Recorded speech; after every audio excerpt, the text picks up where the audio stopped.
அன்பு நேயர்களுக்கு கனிவான வணக்கம். ஓபிஎஸ் சபாநாயகரை சந்தித்த செங்கோட்டையன். ஓபிஎஸ் அணியில் இணைகிறாரா செங்கோட்டையன்? செங்கோட்டையன் ஒரு மாத காலமாக தொடர்ந்து அதிமுகவிலிருந்து விலகியே இருந்து வருகிறார்.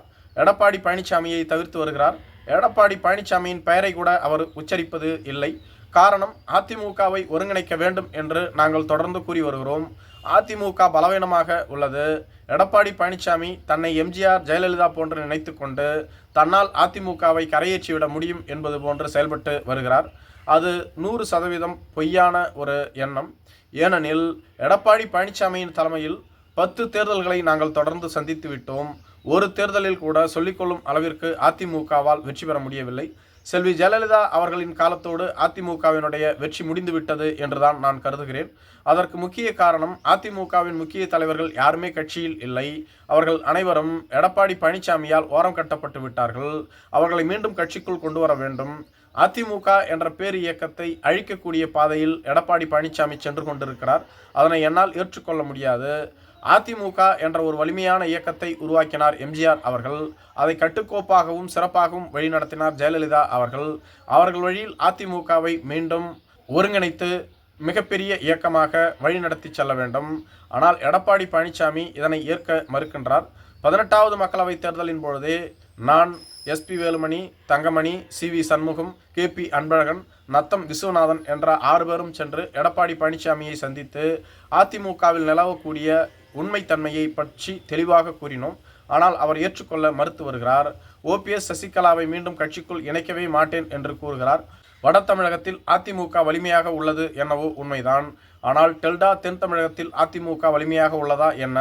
18வது மக்களவைத் தேர்தலில் அதிமுகவிற்கு என்ன கதி நேர்ந்தது? 7 இடங்களில் டெபாசிட்டை இழந்தோம். 10 இடத்திற்கு மேல் 3வது இடத்திற்கு தள்ளப்பட்டோம். 2 இடங்களில் 4வது இடத்திற்கு தள்ளப்பட்டோம். விளவங்கோடு சட்டமன்ற தொகுதியில் வெறும் 5000 வாக்குகளை மட்டுமே பெற்றிருந்தோம். இதற்கும் கன்னியாகுமரி மாவட்டத்தில் 2 மாவட்ட செயலாளர்கள் செயல்படுகிறார்கள்.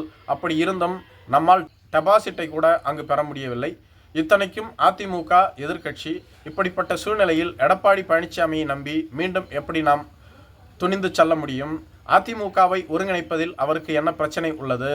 அதிமுகவை ஒருங்கிணைக்கும் வரையில் எனது போராட்டம் தொடரும்.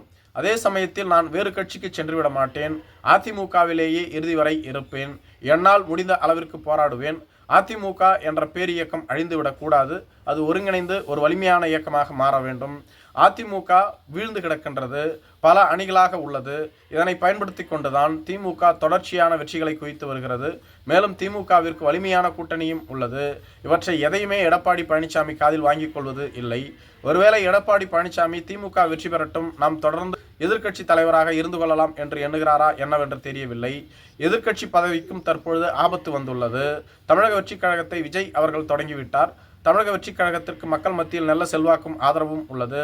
குறிப்பாக இளைஞர்கள், இளம்பெண்கள், மகளிர், சிறுபான்மையினர் போன்றவர்களது ஆதரவு விஜய்க்கு உள்ளது. அப்படி பார்க்கும் பொழுது விஜய் அதிமுகவை முந்துவதற்கு அதிக காலம் ஆகாது. அதற்குள்ளாக சுதாரித்து கொண்டு அதிமுகவை ஒருங்கிணைத்து வலிமைப்படுத்த வேண்டும். இதனை எடப்பாடி பழனிசாமி உணராமல் தொடர்ந்து தன்னை மட்டுமே முன்னிறுத்தி அதிமுகவை அழிக்க நினைக்கின்றார்.